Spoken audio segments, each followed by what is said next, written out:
ಕೆಟ್ಟ ಮೇಲೆ ಬುದ್ಧಿ ಬಂತು ಅನ್ನೋ ಹಾಗಾಗಿದೆ ಶಿಕ್ಷಣ ಇಲಾಖೆಯ ಕತೆ. ದ್ವಿತೀಯ ಪಿಯುಸಿಯ ಪೂರ್ವ ಸಿದ್ಧತಾ ಪ್ರಶ್ನೆ ಪತ್ರಿಕೆ ಲೀಕ್ ಆದ ನಂತರ ಈಗ ಪದವಿ ಪೂರ್ವ ಶಿಕ್ಷಣ ಇಲಾಖೆ ಅಲರ್ಟ್ ಆಗಿದೆ. ಅದರಲ್ಲೂ ಕೂಡ ಈ ಪರೀಕ್ಷಾ ಅಕ್ರಮವನ್ನ ತಡೆಗಟ್ಟುವಂತಹ ವಿಚಾರಕ್ಕೆ ಸಂಬಂಧಪಟ್ಟಂತೆ ಒಂದಷ್ಟು ಕ್ರಮ ತೆಗೆದುಕೊಳ್ಳೋದಕ್ಕೆ ಮುಂದಾಗಿದೆ. ಏನದು ಈ ಸ್ಟೋರಿ ನೋಡಿ.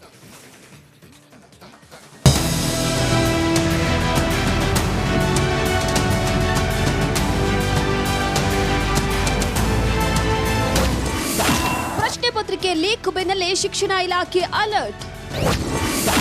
ಪದವಿ ಪೂರ್ವ ಕಾಲೇಜುಗಳಲ್ಲಿ ಮೊಬೈಲ್ಗೆ ಬ್ರೇಕ್. ದ್ವಿತೀಯ ಪಿಯುಸಿ ಪ್ರಿಪರೇಟರಿ ಪರೀಕ್ಷೆಯ ಪ್ರಶ್ನೆ ಪತ್ರಿಕೆ ಸೋರಿಕೆ ಬೆನ್ನಲ್ಲೇ ಶಿಕ್ಷಣ ಇಲಾಖೆ ಅಲರ್ಟ್ ಆಗಿದೆ. ಯಾವುದೇ ಪರೀಕ್ಷೆ ಅಕ್ರಮ ನಡೆಯದಿರಲು ಕಠಿಣ ಕ್ರಮಕ್ಕೆ ಮುಂದಾಗಿದೆ. ಪರೀಕ್ಷಾ ಅಕ್ರಮಗಳನ್ನು ತಡೆಯುವ ಉದ್ದೇಶದಿಂದ ಇನ್ಮುಂದೆ ಪದವಿ ಪೂರ್ವ ಕಾಲೇಜುಗಳ ಆವರಣದಲ್ಲಿ ಮೊಬೈಲ್ ಫೋನ್ ಬಳಕೆಯನ್ನ ಸಂಪೂರ್ಣವಾಗಿ ನಿಷೇಧಿಸುವುದಕ್ಕೆ ಇಲಾಖೆ ಮುಂದಾಗಿದೆ. ಜನವರಿ 27ರಿಂದ 2ನೇ ಪ್ರಿಪರೇಟರಿ ಪರೀಕ್ಷೆ ಆರಂಭಗೊಳ್ಳಲಿದೆ. ಪರೀಕ್ಷೆ ಮುನ್ನವೇ ಈ ನಿರ್ಧಾರವನ್ನ ಜಾರಿಗೆ ತರುವುದಕ್ಕೆ ಶಿಕ್ಷಣ ಇಲಾಖೆ ಸಿದ್ಧತೆಯನ್ನ ನಡೆಸಿದೆ. ಪರೀಕ್ಷೆಗಳ ಪಾವಿತ್ರ್ಯವನ್ನ ಕಾಪಾಡುವ ಸಲುವಾಗಿ ವಿದ್ಯಾರ್ಥಿಗಳು ಮಾತ್ರವಲ್ಲದೆ ಉಪನ್ಯಾಸಕರಿಗೂ ಕಾಲೇಜ್ ಆವರಣದಲ್ಲಿ ಮೊಬೈಲ್ ಬಳಕೆಗೆ ಅವಕಾಶ ಇರದಂತೆ ನಿರ್ಬಂಧ ಹೇರಲು ಚರ್ಚಿಸ್ತಾ ಇದೆ. ಈವರೆಗೂ ವಿದ್ಯಾರ್ಥಿಗಳು ಪರೀಕ್ಷೆ ಸಮಯದಲ್ಲಿ ಮೊಬೈಲ್ ಫೋನ್ ತರುವಂತಿರಲಿಲ್ಲ. ಇದೀಗ ಶಿಕ್ಷಕರಿಗೂ ಈ ಕ್ರಮ ಅನ್ವಯಿಸಲಿದೆ. ಪರೀಕ್ಷೆ ನಡೆಯುವ ದಿನ ಕಾಲೇಜ್ ಕ್ಯಾಂಪಸ್ ಪ್ರವೇಶಿಸುವ ಪ್ರತಿಯೊಬ್ಬರೂ ತಮ್ಮ ಮೊಬೈಲ್ ಫೋನ್ಗಳನ್ನು ಸ್ವಿಚ್ ಆಫ್ ಮಾಡಬೇಕಾಗುತ್ತದೆ. ಶಿಕ್ಷಕರು ಮತ್ತು ಮೊಬೈಲ್ ಫೋನ್ಗಳನ್ನು ಪ್ರಾಂಶುಪಾಲರಿಗೆ ಕೊಡಬೇಕಾದ ಕಾನೂನು ರೂಪುಗಳನ್ನು ಇದರ ಬಗ್ಗೆ ಕೂಡ ಚರ್ಚಿಸಲಾಗ್ತಾ ಇದೆ. ಈ ಪರೀಕ್ಷೆಗಳಲ್ಲಿ ಪದೇ ಪದೇ ಈ ರೀತಿ ಬಹಿರಂಗ ಆಯ್ತಾ ಇರುವಂತಹ ಕಾರಣಕ್ಕೋಸ್ಕರವಾಗಿ ಈ ಇಲಾಖೆ ಏನೋ ಮಾರ್ಗಸೂಚಿಗಳನ್ನ ಹೊರಡಿಸಿ ಆ ಪರೀಕ್ಷಾ ಅವಧಿಯಲ್ಲಿ ಉಪನ್ಯಾಸಕರು ಮತ್ತು ವಿದ್ಯಾರ್ಥಿಗಳು ಕಡ್ಡಾಯವಾಗಿ ಮೊಬೈಲ್ನ ಯಾವುದೇ ಕಾರಣಕ್ಕೂ ತರಬಾರದು ಅನ್ನೋದನ್ನ ನಾವು ಸ್ವಾಗತಿಸ್ತೀವಿ. ಮೊಬೈಲ್ ಫೋನ್ ಬಳಕೆಗೆ ಕಡಿವಾಣ ಹಾಕಿದ್ರೆ ಪ್ರಶ್ನೆ ಪತ್ರಿಕೆ ಲೀಕ್ಗೆ ಬ್ರೇಕ್ ಬೀಳುತ್ತಾ ಅಂತ ಕಾದ್ ನೋಡಬೇಕಾಗಿದೆ. ದೀಪ್ತಿ ತೋಳ್ಪಾಡಿ, ರಿಪಬ್ಲಿಕ್ ಕನ್ನಡ, ಬೆಂಗಳೂರು. ಕೆಟ್ಟ ಮೇಲೆ ಬುದ್ಧಿ ಬಂತು ಅನ್ನೋ ಹಾಗಾಗಿದೆ ಶಿಕ್ಷಣ ಇಲಾಖೆಯ ಕತೆ. ದ್ವಿತೀಯ ಪಿಯುಸಿಯ ಪೂರ್ವ ಸಿದ್ಧತಾ ಪ್ರಶ್ನೆ ಪತ್ರಿಕೆ ಲೀಕ್ ಆದ ನಂತರ ಈಗ ಪದವಿ ಪೂರ್ವ ಶಿಕ್ಷಣ ಇಲಾಖೆ ಅಲರ್ಟ್ ಆಗಿದೆ. ಅದರಲ್ಲೂ ಕೂಡ ಈ ಪರೀಕ್ಷಾ ಅಕ್ರಮವನ್ನ ತಡೆಗಟ್ಟುವಂತಹ ವಿಚಾರಕ್ಕೆ ಸಂಬಂಧಪಟ್ಟಂತೆ ಒಂದಷ್ಟು ಕ್ರಮ ತೆಗೆದುಕೊಳ್ಳೋದಕ್ಕೆ ಮುಂದಾಗಿದೆ. ಏನದು ಈ ಸ್ಟೋರಿ ನೋಡಿ.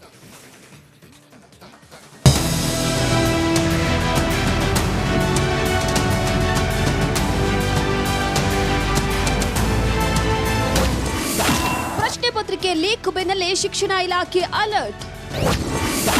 ಪದವಿ ಪೂರ್ವ ಕಾಲೇಜುಗಳಲ್ಲಿ ಮೊಬೈಲ್ಗೆ ಬ್ರೇಕ್.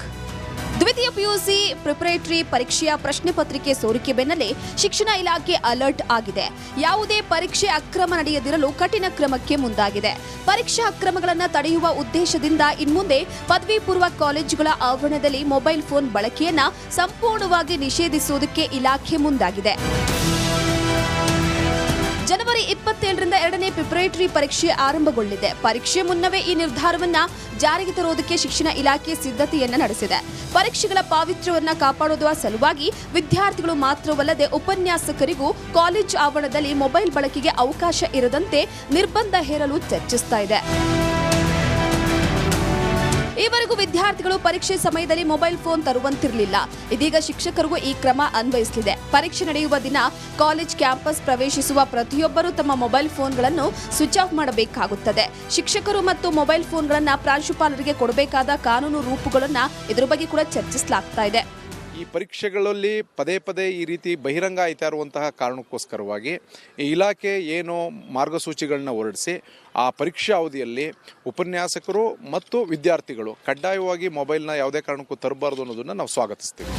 ಮೊಬೈಲ್ ಫೋನ್ ಬಳಕೆಗೆ ಕಡಿವಾಣ ಹಾಕಿದ್ರೆ ಪ್ರಶ್ನೆ ಪತ್ರಿಕೆ ಲೀಕ್ಗೆ ಬ್ರೇಕ್ ಬೀಳುತ್ತಾ ಅಂತ ಕಾದ್ ನೋಡಬೇಕಾಗಿದೆ. ದೀಪ್ತಿ ತೋಳ್ಪಾಡಿ, ರಿಪಬ್ಲಿಕ್ ಕನ್ನಡ, ಬೆಂಗಳೂರು.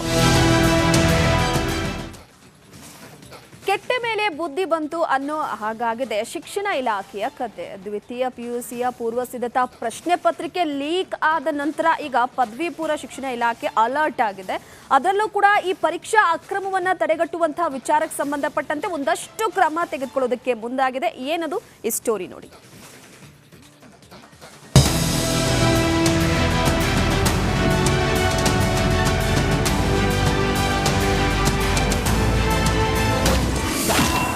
ಪತ್ರಿಕೆ ಲೀಕ್ ಬೆನ್ನಲ್ಲೇ ಶಿಕ್ಷಣ ಇಲಾಖೆ ಅಲರ್ಟ್.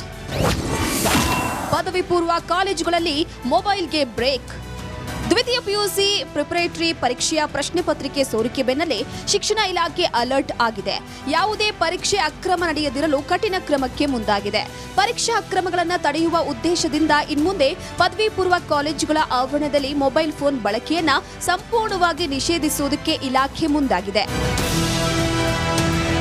ಜನವರಿ 27ರಿಂದ 2ನೇ ಪ್ರಿಪರೇಟರಿ ಪರೀಕ್ಷೆ ಆರಂಭಗೊಳ್ಳಲಿದೆ. ಪರೀಕ್ಷೆ ಮುನ್ನವೇ ಈ ನಿರ್ಧಾರವನ್ನ ಜಾರಿಗೆ ತರುವುದಕ್ಕೆ ಶಿಕ್ಷಣ ಇಲಾಖೆ ಸಿದ್ಧತೆಯನ್ನ ನಡೆಸಿದೆ.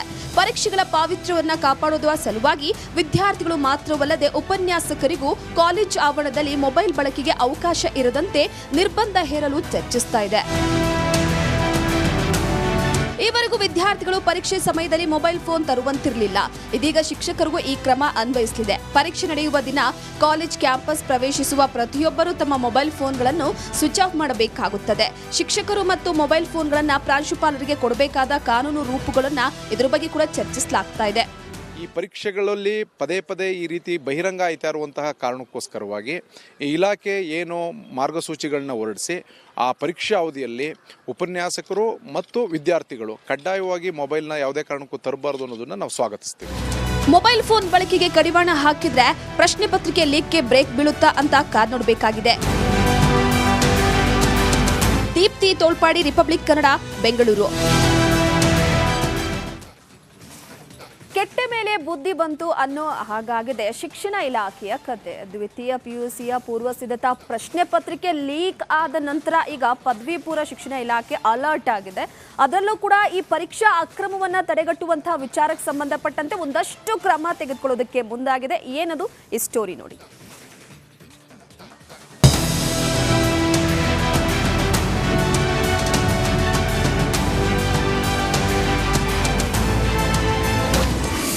ಪ್ರಶ್ನೆ ಪತ್ರಿಕೆ ಲೀಕ್ ಬೆನ್ನಲ್ಲೇ ಶಿಕ್ಷಣ ಇಲಾಖೆ ಅಲರ್ಟ್. ಪದವಿ ಪೂರ್ವ ಕಾಲೇಜುಗಳಲ್ಲಿ ಮೊಬೈಲ್ಗೆ ಬ್ರೇಕ್. ದ್ವಿತೀಯ ಪಿಯುಸಿ ಪ್ರಿಪರೇಟರಿ ಪರೀಕ್ಷೆಯ ಪ್ರಶ್ನೆ ಪತ್ರಿಕೆ ಸೋರಿಕೆ ಬೆನ್ನಲ್ಲೇ ಶಿಕ್ಷಣ ಇಲಾಖೆ ಅಲರ್ಟ್ ಆಗಿದೆ.